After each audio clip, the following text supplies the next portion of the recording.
বিসমিল্লাহির রহমানির রহিম।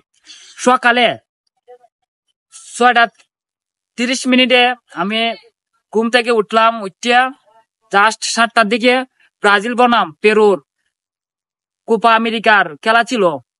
ওরে বাবা রে বাবা, আমি 30 মিনিট পর্যন্ত আমার দিকে দম বন্ধ হয়ে আনে। ব্রাজিলে গোল দিতে পারে না, এর মাঝে এরা অ্যাটাক করতেছে, দিয়া গোল দেলায়। আমি কিতা করতাম কই, আর্জেন্টিনার ভক্তবিন্দুর লাগি আর এলাকা তার আইতেই পারতাম না, বারোইতেই পারতাম না, লুকায় থাকতাম হইব। অবশেষে দেখলাম 12-13 মিনিটে বেশ কমে গোল দেলাইছে 3টা। এর মাঝে প্লান্টিক একটা মিস করেছেন, পাকে তো বেশি ফাঁক না মানে করেন তাই না, গোল একটা মিস করে দিছেন প্লান্টিক শটে। তারপরও দিন শেষে হাফ টাইমের আগে 3টা গোল দিছে।